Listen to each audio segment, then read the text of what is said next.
याद है स्कूल में जब बच्चे कुछ गड़बड़ करते हैं, एक्चुअली याद है कि क्या बात है, आज भी यही होता है, बच्चे गड़बड़ करते हैं, पेरेंट्स को बुला लिया जाता है, बस बिग बॉस के घर में भी कुछ ऐसा हो रहा है। अंकिता और विकी की लड़ाई सुलझाने के लिए दोनों की माओ की पेशी हो जाती है। तो बस हो गई एंट्री जब सासू माँ की, यानी अंकिता की सासू माँ और विकी की सासू माँ, और उसके बाद दोनों ने क्या एडवाइस दी अपने बच्चों को, आइए इनसे मिलकर ही जानते हैं। बहू तो बहुत अच्छी है, लेकिन अभी थोड़ा दिख नहीं रहा है अच्छाई। मम्मी को फोन करने की क्या जरूरत थी मेरी?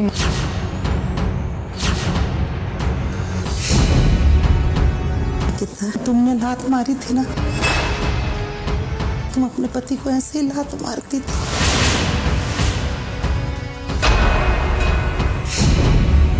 कि वहाँ पे झगड़े करना तो जरूरी है, तुम झगड़े करोगे तो मजा है उस शो का।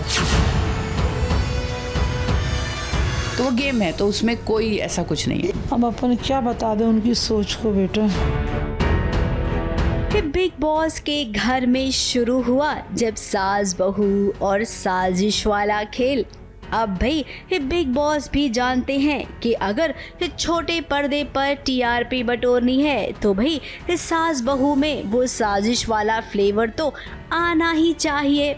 सो देखिए ये तैयारी शुरू हो गई और बिग बॉस इसमें सफल भी साबित हुए। बिग बॉस जैसे शो में इस सास बहू का तड़का देने के लिए मेकर्स ने बुलाया अंकिता लोखंडे की सासू माँ रंजना जैन को और विक्की जैन की सासू माँ वंदना लोखंडे को।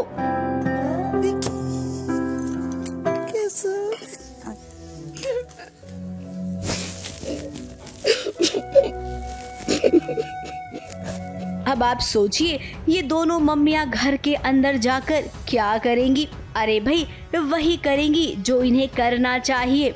घर के अंदर विक्की और अंकिता गेम खेल रही हैं, तो वहीं मम्मियाँ भी पहुंची हैं अपना अपना गेम लेकर। सास बहू और साजिश में आज एक सास अपनी बहू से मिलके आई है और जानते हैं बहू का काम बिग बॉस पे कैसा चल रहा है। मैम कैसा चल रहा है बिग बॉस से बहू का काम? बहुत अच्छा चल रहा है। इतनी टायर्ड हो गई है मैम? अरे वहाँ नींद पूरी नहीं हुई, बहुत प्रतियोगी थे ना, सबके साथ मस्ती कर रहे थे, 3 बजे रात तक हल्ला करते रहे। कि भाई बहू अच्छी बहू है अंकिता? बहू तो बहुत अच्छी है, लेकिन अभी थोड़ा दिख नहीं रहा है अच्छाई। समझा के आए कि बेटा जितने दिन बचे हैं थोड़ा बाहर अच्छाई की प्रतिमूर्ति बन जाओ, अब देखो क्या होता। भाई अंकिता तुमसे एक टाइम ही तो मांगती है, दे देना बेटा, है ना। वो कहते विक्की सबको टाइम देता, हमें नहीं देता, है ना। तो विक्की को बोला भाई ये टाइम मांगती, इसको पहले टाइम दे दो। ये दोनों मियाँ बीवी का ये तो ये लोग जान जान के कर रहे हैं, ऐसा लगता है भाई, हैं। यानी ये प्लानिंग वाला झगड़ा है? प्लानिंग वाला, हाँ। वो लोग कहते हैं हमारा यही प्रेम करने का ढंग है जो तुम लोग को झगड़ा दिखता है। यानी विक्की पर हाथ उठा आपको क्या लगे जायज़ है नेशनल टीवी पर? बिल्कुल भी नहीं है भाई। हम भारत में रहते हैं, यहाँ तो पति को देवता समझा जाता है, और फिर वो तो तुम्हारा पति सचमुच देवता है, अब तुम उसको मार रही हो यार। सिंपैथी जता रही है, ऐसा लगता है। किसके लिए? अंकिता और सुशांत के लिए या सिर्फ अंकिता अपने लिए? अपने लिए, और किसके लिए? सुशांत को क्या पड़ा, वो तो चला ही गया बेचारा। हाँ, वो था जब ही बटोर के ले गया, कितने अच्छे अच्छे काम किए उसने। तो अब विक्की को ये लोग करेंगे कि नहीं करेंगे पता नहीं, क्योंकि हमें ऐसा लगता है कि भाई ये लोग ना अपने चेहरों को हिलाते हैं। जैसे कलर्स का कोई शो आएगा तो अंकिता काम करने आ जाएगी, विक्की थोड़ी आ पाएगा, वो बिजनेसमैन है, ये सोच के उसको ना करें, है ना। ऐसा कभी कभी मन कहता है। नहीं तो गेम देख के तो लगता है कि विक्की को ही आना चाहिए। तो भाई इन मम्मियों को लेकर स्क्रिप्ट कुछ इस तरीके से लिखी गई है। अब भाई अंकिता बिग बॉस के घर में विक्की को लेकर बहुत ही नाराज रहती है, और किसी भी माँ को ये बात कहाँ हजम होगी कि उसकी बहू नेशनल टीवी पर उसके बेटे के साथ अलग अलग मूड में अलग अलग तरीके से कभी भी कुछ भी कह देती है। यहाँ तक कि अंकिता लोखंडे इनसिक्योर भी है और उन्होंने विक्की पर हाथ भी उठाया है।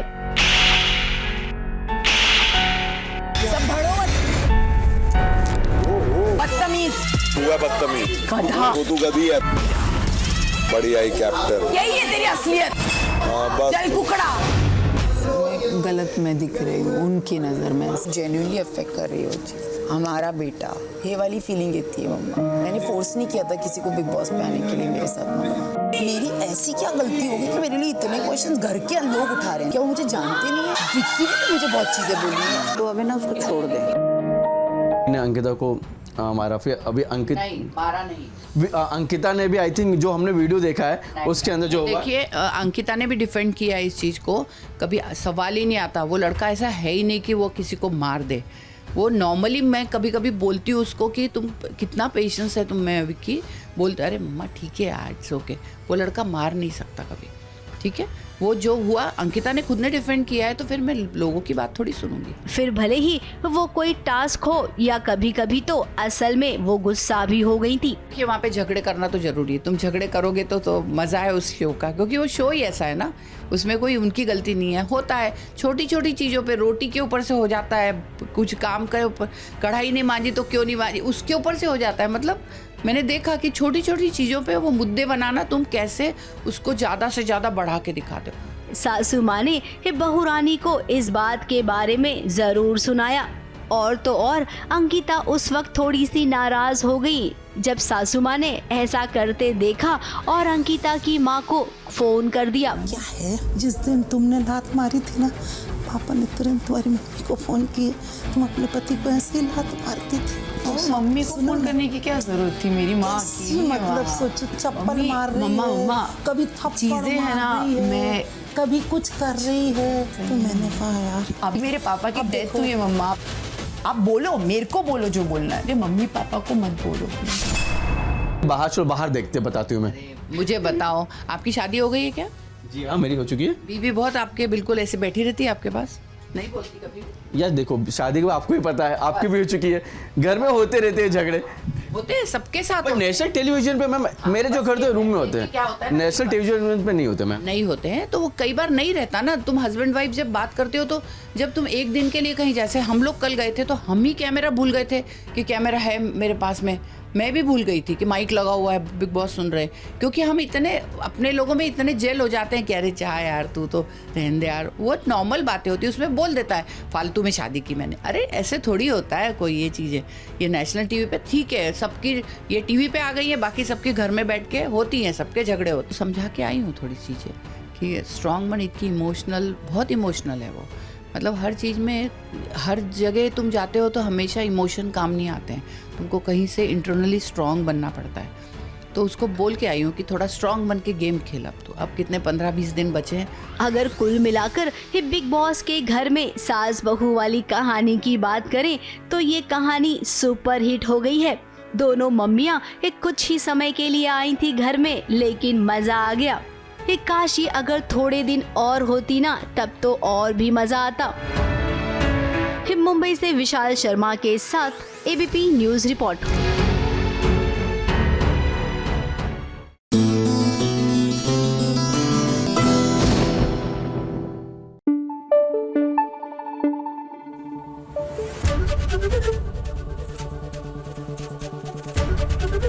एबीपी न्यूज आपको रखे आगे। भाई भाग्य लक्ष्मी में तो ये चमत्कार हो गया, चमत्कार हो गया। मतलब नीलम ने अपने ही जन्मदिन के दिन एक्सेप्ट कर लिया लक्ष्मी को as part of the family, और ये देखकर मलिष्का जो है वो जल भुनकर राख हो गई।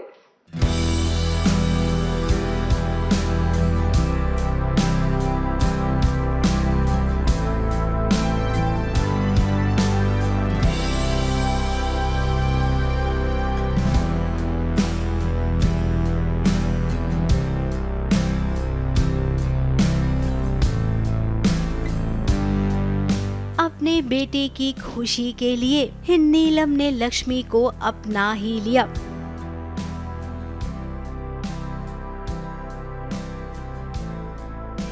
हालांकि मलिष्का ने यहाँ पर भी एक कोशिश की नीलम को इम्प्रेस करने की। मंदिर को सजाया, भगवान के सामने दिया जलाया और तो और प्रसाद में खीर भी बना दी। फिर नीलम को जब पता चला कि मलिष्का ने उसके बर्थडे के लिए इतने सारे एफर्ट्स लिए हैं तो वो खुश तो हुई, लेकिन वहीं दूसरी ओर जब ऋषि लक्ष्मी के साथ आया और ऋषि ने ये कहा कि आपके लिए लक्ष्मी ने कहा था मंदिर जाना चाहिए, क्योंकि जिसका जन्मदिन होता है उसकी अच्छी सेहत के लिए मंदिर जाना जरूरी है। ये बात सुनकर नीलम खुश हुई और यहाँ पर लक्ष्मी ने एक बार फिर से बाजी मार ली। मलिष्का तो बस देखती रह गई। अब भी जन्मदिन है, मंदिर के सामने पूरा परिवार खड़ा है तो आरती भी होगी। राम राम जय सीताराम की।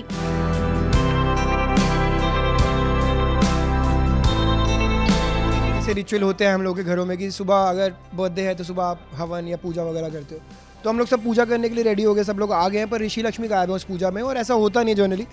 तो सब लोग वर वंडरिंग कि कहाँ हैं दोनों, ये सब सोच ही रहे होते हैं कि दोनों आ जाते हैं, but Malishka obviously has a different angle all together.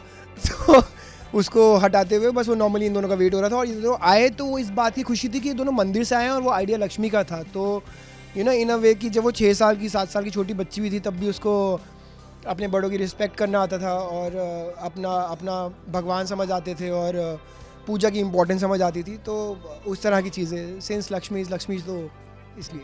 अब इस आरती में लक्ष्मी कुछ इस कदर खो गई है, मानो ऐसा लग रहा है कि अभी अभी उसकी याददाश्त वापस आ जाएगी। कुछ पल के लिए तो ऋषि को ऐसा ही लगा, लेकिन हमें नहीं लग रहा है कि लक्ष्मी की याददाश्त इतने जल्दी आएगी। अभी तो पार्टी में बहुत बड़ा ड्रामा होने वाला है और इस ड्रामे को किसी और ने नहीं बल्कि मलिष्का ने प्लान किया है, जिसमें नीलम की जान भी जा सकती है और पूरा नाम लक्ष्मी पर आएगा।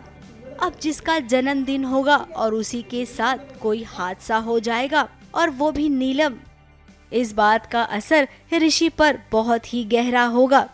अब इस घर को श्री राम और सीता मैया ही बचा सकते हैं। मुंबई से सोनू शुक्ला के साथ एबीपी न्यूज रिपोर्ट।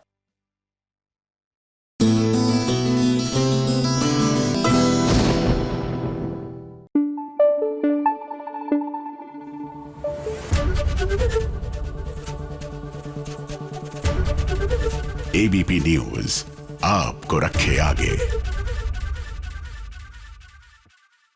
देखिए, अगर आप दिल्ली एनसीआर में रहते हैं ना, मेरी मानिए लंच डेट्स ही कर लीजिए। क्या है ना, दिन ढलते ढलते ठंड बहुत हो जाती है और प्लीज मुझे तो कोई कह दे डिनर पे आ जाओ, मैं तो साफ मना कर देती हूँ। मतलब दैट इज द टाइम जब आप रजाई में घुसते हैं। लेकिन ठीक है, मुंबई वालों को ये प्रॉब्लम नहीं है। शायद यही वजह है कि कुमकुम में आरवी और पूर्वी दोनों गए हैं डिनर डेट पर।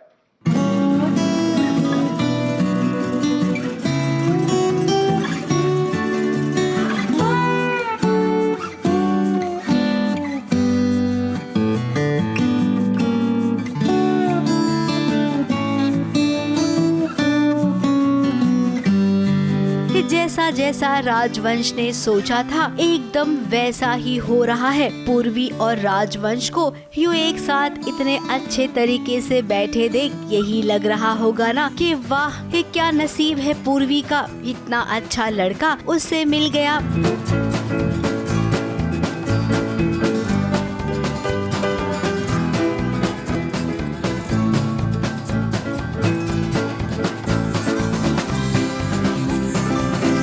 तो भाई जहाँ तक हम देख रहे हैं ना, ये सब कुछ आपको दिखाया जा रहा है। राजवंश जो कोशिश कर रहा है ना आप सबके सामने अपनी पिक्चर बनाने की, वैसा वो बिल्कुल नहीं है। ड्रामा तो नहीं, आई थिंक उसकी कोई फ्रेंड आती है, काफ़ी पुरानी फ्रेंड है, उससे मिलती है। आई थिंक वो थोड़ी सी ड्रंक है, उसके साथ डांस कर रही है एंड ऑल। थोड़ा मुझे अजीब लगता है बिकॉज मैंने ये सब नहीं देखी है लाइफ, ड्रिंक करके डांस करना एंड ऑल। अब राजवंश और पूर्वी की ये पहली डेट है जहाँ पर पूर्वी को कोई बात तो जरूर खटकेगी, लेकिन फिर उसे लगेगा कि नहीं, राजवंश तो अच्छा लड़का है। परिवार वालों से अब सहमति मिल गई है, दोनों की जल्द ही शादी होने वाली है। तो ऐसे में घर वाले चाहते हैं कि दोनों एक दूसरे को अच्छे से जान लें, परख लें। आरवी ने सबके सामने मांग भरी है, उससे पूर्वी को एज अ वाइफ एक्सेप्ट किया है। सो नाउ आरवी ने अपनी फैमिली को भी बता दिया कि उसने जो भी किया है, तो नाउ एवरीवन वांट्स कि अब इनकी शादी तो होने वाली है, तो ये एक दूसरे को जान ले अच्छे से। तो आई थिंक ये आरवी के दादू का प्लान था कि दोनों डिनर पे जाए, तो अभी हम डिनर पे आए हुए हैं। एक अरेंज मैरिज जैसे होती है ना, बस वही समझिए कि पूर्वी और राजवंश के साथ भी ऐसी ही शादी होने वाली है। लो जी, आज से आपकी बेटी हुई हमारी। फाइनली आरवी की फैमिली आई है शगुन लेकर, शादी का मुहूर्त निकलवाने, और मुझे कंगन पहना दिया है। लाइक ऑफिशियली उन्होंने ऐसे बोल दिया है कि अभी हमारी घर की बहू है। और शगुन में लहंगा आया है पूर्वी के लिए, आरवी की मम्मा लेकर आई है लहंगा प्यारा सा, और ये कुछ गिफ्ट्स हैं जो हमारी फैमिली के लिए लाए गए, विच इज़ वेरी स्वीट। तो हाँ, रिश्ता पक्का हो गया है, शादी के लिए बोल रहे हैं कल ही सब स्टार्ट करना पड़ेगा क्योंकि कल से मुहूर्त अच्छा है। तो लेट्स सी क्या होता है। जहाँ पर अभी तो सब अच्छा लग रहा है, लेकिन बाद में पूर्वी को ये पता चलेगा कि उसके साथ धोखा हुआ है।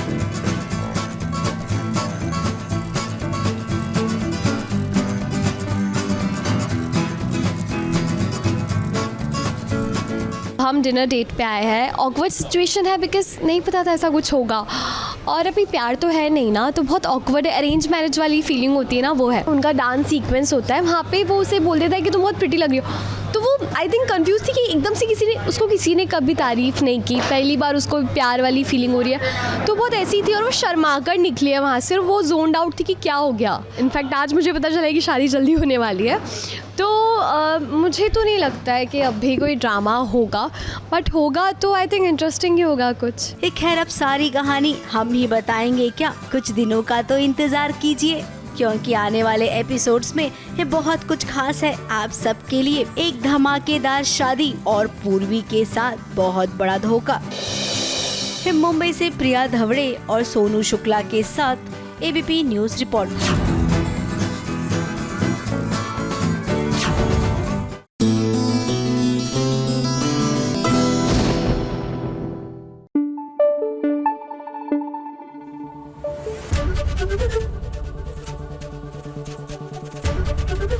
एबीपी न्यूज आपको रखे आगे। अगला सीन देखकर ना आपको अमिताभ बच्चन की याद आ जाएगी, specially in those angry young man days. याद है ना आपको वो फिल्म का सीन जब बिग बी जो है भगवान के सामने खड़े होकर उनसे अपने सवालों का जवाब मांगते हैं। कुछ ऐसा ही कर रही है कृष्णा। क्या है ना कि एक तरफ तो नथ में गोपाला का गृह प्रवेश हो रहा है, तो दूसरी तरफ कृष्णा वांट्स टू नो कि भैया मैंने लाइफ में ऐसा क्या किया था भगवान कि मेरे साथ ये सब हो रहा है।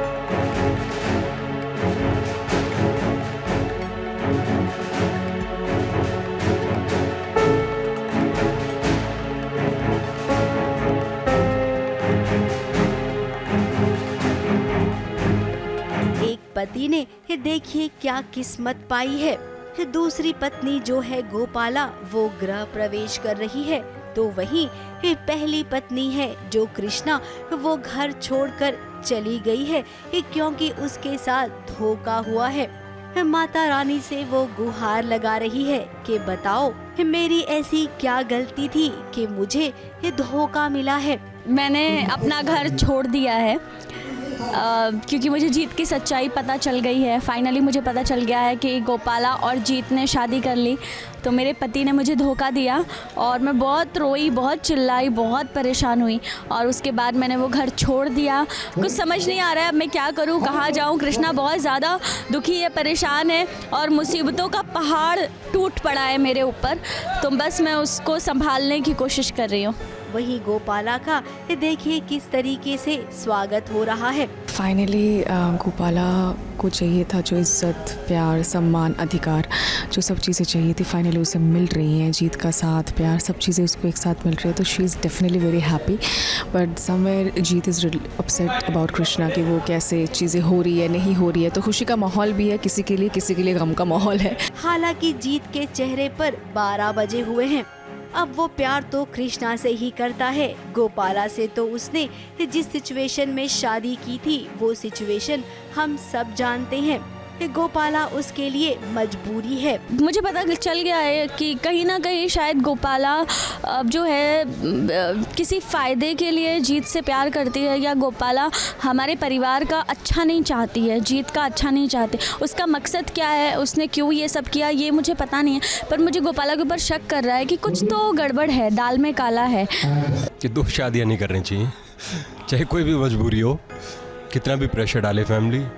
क्या करे बंदा जो सही होता है, एक अच्छा इंसान क्या कर सकता है, रो ही सकता है। अपनी जिम्मेदारियां निभा रहा है, कृष्णा को भी देख रहा है, गोपाला को भी देख रहा है, पर जीत को देखने वाला कौन है। वहीं गोपाला हाइपर हो जाती है। एक पल में उसे समझ नहीं आता है कि आगे करना क्या है। तो वो बोलती कुछ और है, लेकिन उसके दिमाग में ना अलग ही खिचड़ी पक रही होती है। फिलहाल अब कृष्णा को गोपाला पे शक हुआ है कि कोई भी बहू अपना घर यूं आसानी से छोड़ थोड़ी सकती है। माता रानी को मैं कह रही हूँ, मैं बहुत परेशान हूँ कि मैं क्या करूँ, मैं कैसे अपने परिवार को बचाऊँ, पता नहीं गोपाला क्या करेगी। तो माता रानी साक्षात आती है और मुझे कुछ ज्ञान की बातें बता के जाती है, मुझे हौसला और मुझे हिम्मत दे के जाती हैं। तो अब एक नए साल में नई शुरुआत करनी है जो कृष्णा करेगी। तो कृष्णा को भी माता रानी ने साक्षात दर्शन दिए और कहा कि जा बहू अपना हक लेकर आ। अब देखिए कहानी तो आगे कुछ ऐसी ही होगी कि कृष्णा इतनी आसानी से एग्जिट नहीं होगी। जीत की जिंदगी से वो आएगी और जरूर आएगी। अब कैसे आएगी ये तो आपको सीरियल देखने के बाद ही पता चलेगा। मुंबई से कैमरामैन सुजीत मिश्रा और प्रिया धवड़े के साथ एबीपी न्यूज रिपोर्ट।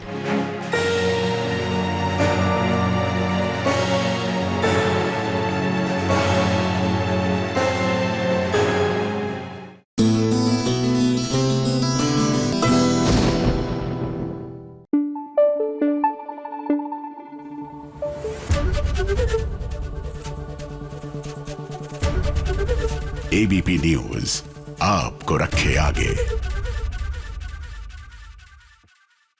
भैया इंस्टिंक्ट भी कोई चीज होती है, और मुझे तो शुरू से ही लग रहा था कि इनसे ना हो पाएगा। मेरा मतलब है पंड्या स्टोर में धवल से ना हो पाएगा, किसी और का होना। तो बस अपनी शादी से ठीक एक दिन पहले ले लिए धवल और नताशा ने फेरे। भैया जब इन दोनों की ही शादी होनी थी तो ये इतना ताम झाम करने की क्या जरूरत थी।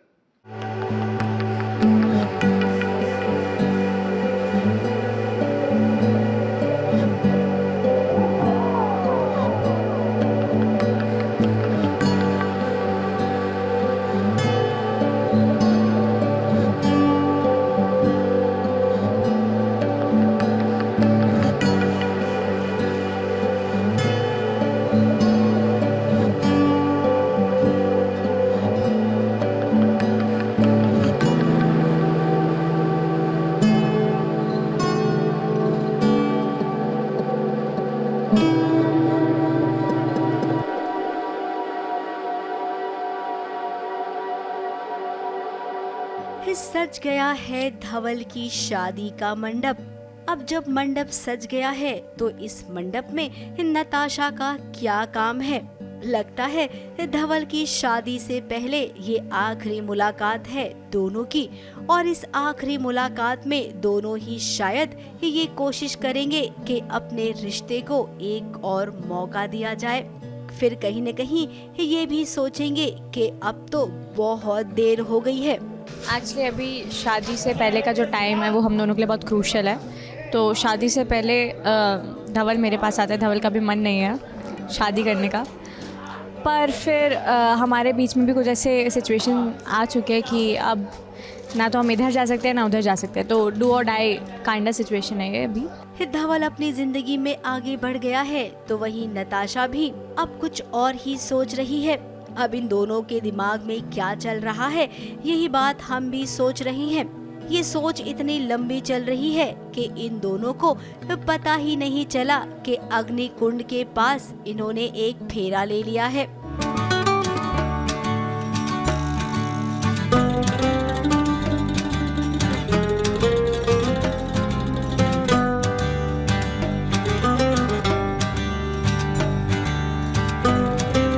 वो रखा हुआ है जिसमें आग जलती है, वो पूरा रखा हुआ है यज्ञ जहाँ पर होता है, तो उसका हम एक फेरा ले लेते हैं अनोइंगली। बहुत इमोशनल सीन था। उसकी तरफ से वो बोलते हैं कि मुझे फ़िक्र होगी क्योंकि तुमने मेरे लिए ये सब किया है, वो सब किया है, और मैं अपनी तरफ से बोलती हूँ कि तुम्हें नहीं होनी चाहिए क्योंकि अब हमारा रिश्ता टूट गया है और जो तुम चाहते थे अब वही हुआ है, तो लेट मी मूव ऑन। अब एक फेरा हुआ है, इसका मतलब है कि शादी की शुरुआत हो चुकी है और इस मंडप में धवल की कोई और दुल्हन तो बन ही नहीं सकती है। इस सीरियल में हीरो हीरोइन के पास कितने भी गिले शिकवे क्यों न हो, मिलना तो उन्हें एक दूसरे से ही होता है। फिर ये दूसरी शादी, ये तीसरी शादी, ये सब तो ना कहानी का हिस्सा होता है। इससे कहानी में तड़का लगता है और दर्शक एंटरटेन भी होते हैं। तो यहाँ पर भी कुछ पल के लिए आप थोड़ा सा एंटरटेन हो जाइए, क्योंकि आखिरी में तो नताशा धवल की ही होनी है। मुंबई से प्रिया धवड़े के साथ एबीपी न्यूज रिपोर्ट।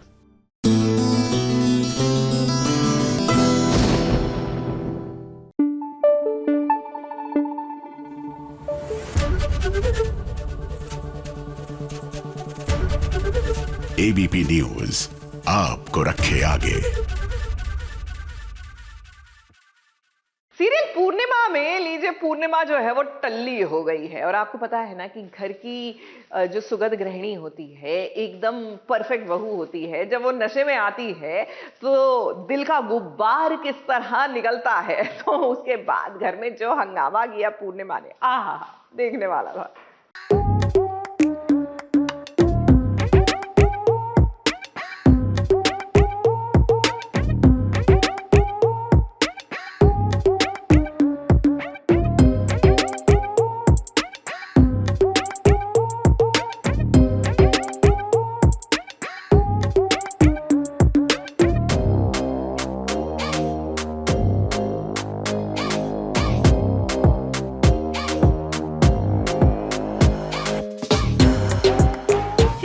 बदली सी पूर्णिमा नजर आ रही है। अब वो करे भी तो क्या करे, वत्सला जो उसकी सौतन है अब उसी के देवर के साथ वो ब्याह कर रही है और घर वालों को भी इस शादी से कोई ऐतराज नहीं है। अब इतने दिनों से पूर्णिमा के मन में वत्सला को लेकर और साथ ही घर वालों को लेकर जो बात मन में थी, आज उसने नशे की हालत में सब बयां कर दिया। बस अब ना कोई नहीं कैसे कि अब पूर्णिमा नाचेगी। सासू माँ को नहीं छोड़ा, पति देव को नहीं छोड़ा, और तो और इस फंक्शन में जरा देखिए किस कदर बेसुध होकर वो डांस कर रही है। पूर्णिमा ने तो आज कांड ही कर दिया है। अब कांड कैसे किया, किसी ने तो उसे दारू पिला दी है और दारू पिलाने के बाद जो झूम के नाची है पूर्णिमा, जो नाची है कि सबकी बोलतियां बंद हो गई। अब कहते हैं ना कि नशे की हालत में अक्सर इंसान के दिल से जो बात निकलती है वो सही होती है, और सही भी तो है। इसमें क्या गलत कहा पूर्णिमा ने? जो उसके साथ हो रहा है, उसका परिवार जो उसके साथ करता है, वही तो उसने कहा। जानती भी हो हम कौन हैं या भूल गई दारू के नशे में?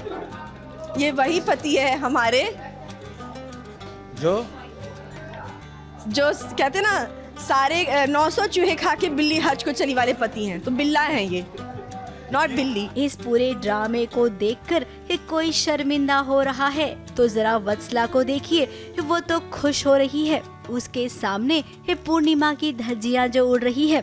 अब भाई टीवी सीरियल की यही तो खासियत होती है कि आप जितना ड्रामा दिखाओगे, बहू को जितना रुलाओगे उतने ही ज्यादा एंटरटेन होंगे। और आफ्टर ऑल इस सीरियल का राइटर यही चाहता है कि उसके दर्शक सीरियल को एंजॉय करें। जो ड्रामा वो दिखाते हैं उस ड्रामे के चलते उनका सीरियल देखें। तो मज़ा बहुत आया ऑनेस्टली, ऐसे सीन्स बहुत कम मिलते हैं, स्पेशली हीरोइंस को तो बहुत ही कम मिलते हैं। तो मुझे मिला तो मुझे बड़ा अच्छा लगा। मेरा ये सेकेंड टाइम है जब मैं ऐसे एकदम ड्रंक वाइफ और ड्रंक वुमेन की तरह परफॉर्म कर रही थी, बट आई तो loved it and I am sure कि अपने व्यूअर्स को भी अच्छा लगेगा। तो भाई आज के लिए पूर्णिमा का ड्रामा इतना ही था। अभी तो शादी बाकी है, शादी होते होते और देखिए कितने ड्रामे आप सबको देखने मिलते हैं। मुंबई से विशाल शर्मा के साथ एबीपी न्यूज रिपोर्ट।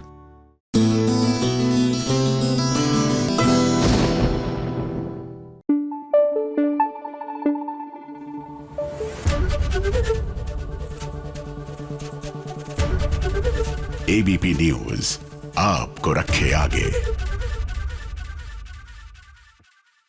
अरे बधाई हो, हमारी अबीरा जो है वो लॉयर बन चुकी हैं। जी हाँ, अपनी माँ का सपना इन्होंने साकार कर लिया। अब ना सिर्फ अबीरा खुश है, लेकिन उनकी इस अचीवमेंट से भाई अरमान भी काफी खुश हैं।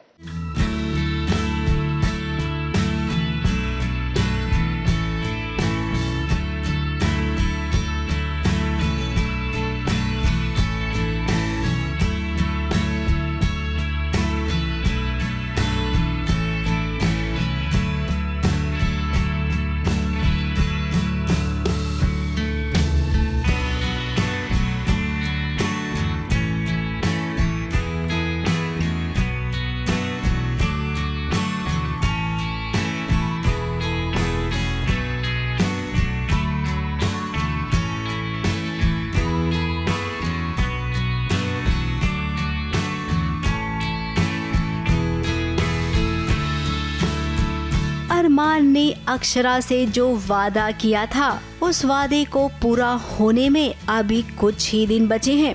अब ये हम इसलिए कह रही हैं क्योंकि देखिए अबीरा का रिजल्ट आया है वकालत का और वो पास हो गई है।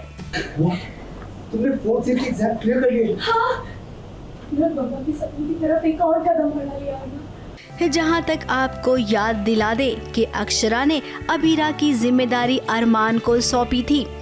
अब जब अबीरा पास हो गई है तो वो अपने पैरों पर भी खड़ी होगी, क्योंकि हमारा मकसद तो यही था ना कि हम उनके लिए अक्षरा मैम और मेरे लिए मेरी मम्मा अपना सपना पूरा करेंगे। तो उन्हें भी खुशी हो रही है कि अपने गोल के एक कदम और करीब पहुंच गई है। तो he is also very happy, क्योंकि हमारा दोनों का यही था कलेक्टिवली कि मैं लॉ की पढ़ाई पूरी करूं और फिर मैं जाऊं यहाँ से। यानी कि अरमान और अबीरा का साथ क्या यहीं तक था। अब जो सीन हम देख रहे हैं ना, उस सीन को देखने के बाद ऐसा तो बिल्कुल नहीं लग रहा है क्योंकि ये अब धीरे धीरे रोमांटिक हो रहे हैं। अबीरा की कुछ बातें अरमान को अच्छी लगने लग गई है और उसे लगता है कि हमेशा अबीरा अरमान की बात को मानती है।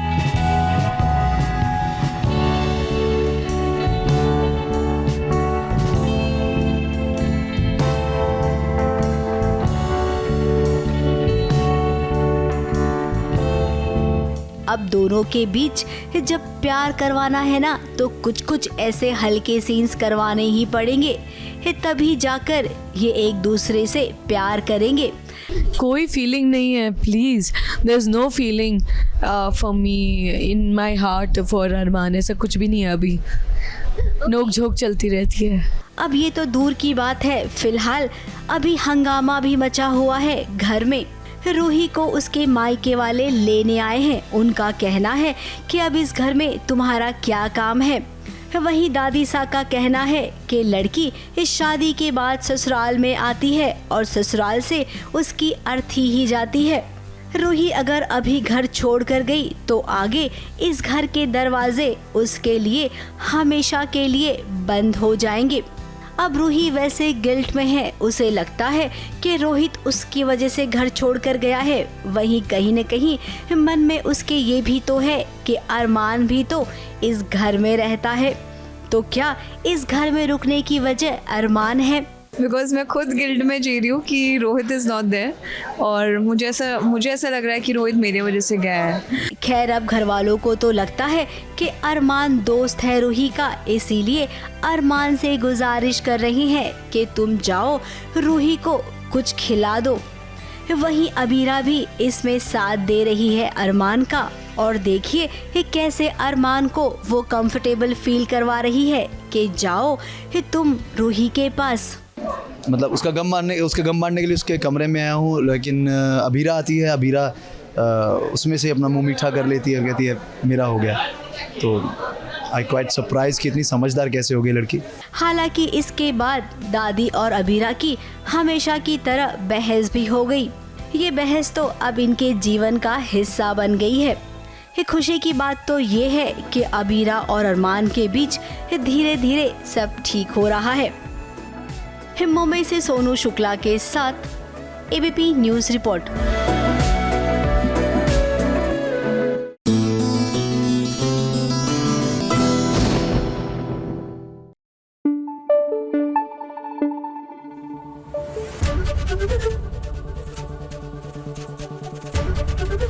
एबीपी न्यूज आपको रखे आगे।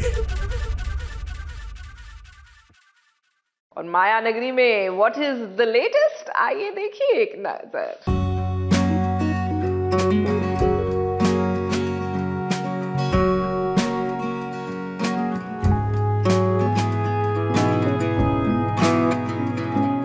जब किसी चीज को शिद्दत से चाहो तो पूरी कायनात उसे मिलाने की कोशिश में लग जाती है। ये बात हमसे ज्यादा खुद रवीना टंडन महसूस करती हैं, क्योंकि उनकी ये न्यू सीरीज कर्मा कॉलिंग जो बहुत जल्द डिज्नी प्लस हॉटस्टार पर आने वाली है, ये सीरीज तो अब आ ही जाएगी, लेकिन इसकी बातें आज से नहीं बल्कि 10 साल पहले से हो रही थी।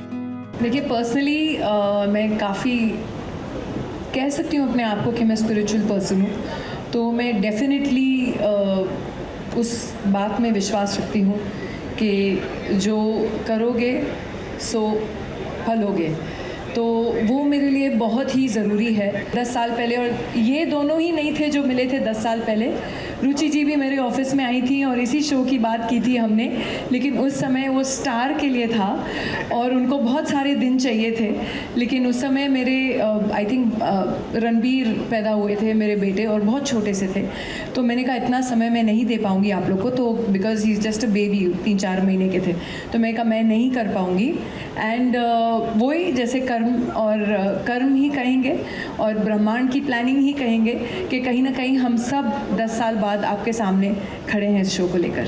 रवीना टंडन ने ये बात तब कही जब उनकी अपकमिंग सीरीज का ट्रेलर लॉन्च था। मीडिया के सामने रवीना बड़े ही दमदार तरीके से रूबरू हुई, और अगर शो की बात करें तो उसमें भी इनका किरदार काफी इम्पैक्टफुल है। हर बार मैं अगर शॉट देती थी तो मैं पहले रुचि को देखती थी और फिर रुचि बोलती थी थोड़ा ऊपर या थोड़ा नीचे, तो उस हिसाब से हम लेके जाते थे इस किरदार को आगे। तो आई थिंक बहुत ज़रूरी है, और मैं बहुत ही धन्यवाद करना चाहूँगी रुचि का, आशुतोष का, ताहिर का, एंड पहले तो इतने अच्छे दिल से मीठे शब्द जो गौरव जी ने कहा, उसके लिए आपको बहुत बहुत धन्यवाद। Thank you so much, really it was so sweet of you to start off on that note. साल की शुरुआत में रवीना की ये पहली सीरीज है जो 26 जनवरी को स्ट्रीम होगी डिज्नी प्लस हॉटस्टार पर। अब देखते हैं कि क्या OTT पर रवीना का जादू चलेगा या नहीं। मुंबई से स्नेहिल यादव के साथ एबीपी न्यूज रिपोर्ट।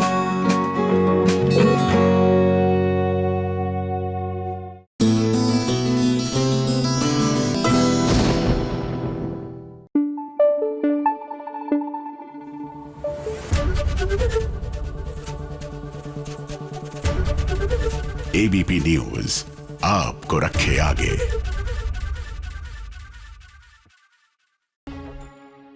अनुपमा के कारण अध्या यानी कि छोटी अनु अब अपने पापा से बगावत कर बैठेगी। छोटी अनु ने अब अनुपमा के खिलाफ जहर उगलना शुरू कर दिया है, जिसके कारण अनुज के साथ साथ श्रुति भी परेशान हो जाती है। पता नहीं इंडिया से मुंह उठा के यहाँ क्यों आ गई। श्रुति ने तो अपने परिवार का दुखड़ा अनुपमा के साथ बांटना भी शुरू कर दिया है, जहां अनुपमा उसे दिलासा देती हुई नजर आ रही है। कभी ना कभी कहीं ना कहीं किसी ना किसी कोने में थोड़ी सी सीलन आ ही जाती। वैसे ही रिश्ता चाहे कितना ही मजबूत क्यों ना हो, दोनों के बीच कितना ही प्यार क्यों ना हो, दोनों एक दूसरे पर कितना ही विश्वास क्यों ना करते हो, कितना ही इंतजार क्यों ना हो, कभी ना कभी कहीं ना कहीं किसी ना किसी कोने में थोड़ी सी गलतफहमी आ ही जाती है। शो गुम है किसी के प्यार में सभी अपने परिवार वालों को नहीं बचा पाएगी, जिसके कारण वो टूटकर बिखर जाती है। वहीं ईशान को लगेगा कि उसके कारण ही सभी के परिवार वालों की मौत हुई है।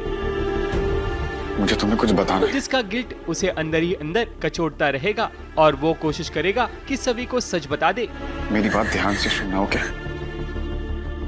सभी जो तुम्हारी फैमिली के साथ हुआ वो, लेकिन ये सच बाहर नहीं आ पाता। वो एक्चुअली मैं डॉक्टर वहीं सभी समृद्ध पर गन तान लेगी, वो भी पुलिस स्टेशन में, क्योंकि पुलिस ने समृद्ध को गिरफ्तार कर लिया है। अब देखते हैं कि ये गोली क्या समृद्ध का खात्मा कर देगी।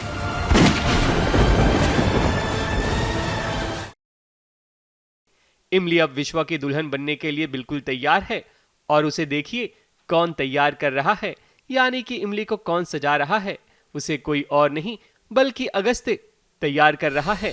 विश्वा जी के ब्लैकमेल ने हमरे बहुत दिन काले किए। आज रात चौधरी परिवार के आंगन में सच की चांदनी चमकेगी। वहीं इमली शादी से पहले शपथ लेगी कि वो विश्वा की पोल खोल कर रहेगी, वो भी पूरे परिवार वालों के सामने। प्यार का मौसम आएगा, हमरी इस प्रेम कहानी में हमरा साथ देने राधा रानी। शो एक कुड़ी पंजाब दी, जहां रांझा गुंडों की धुलाई कर रहा है और देखिए जब प्रेम पर आंच आ जाए तब तो गदर मचेगा ही।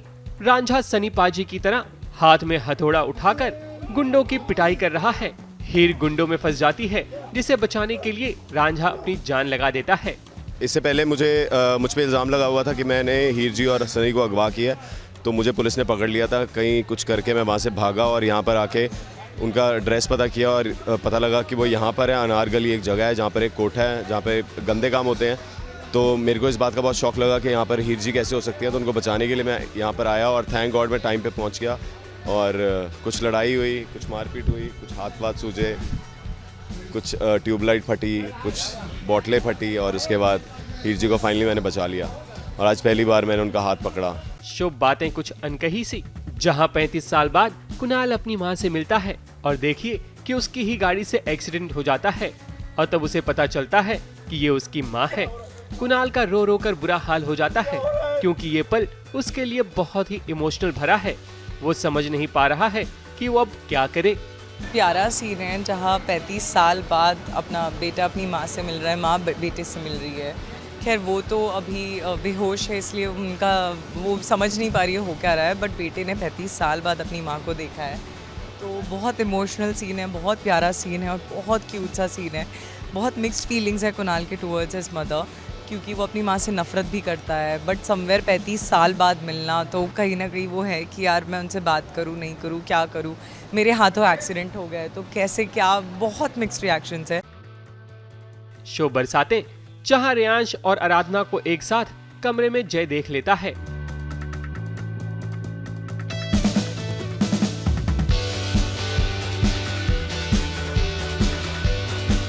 उसके बाद तो आराधना की हालत खराब हो जाती है। वहीं कहानी में एक नया ट्विस्ट आने वाला है, जहां आराधना की पहली लोहड़ी होगी, वहीं तब दुल्हन को अपने जोड़े के साथ परिक्रमा करनी होगी। उसी दौरान आराधना और जय के साथ साथ रेयांश भी पहुंच जाएगा। तब देखिए क्या धमाका होगा, ये हमें भी इंतजार रहेगा।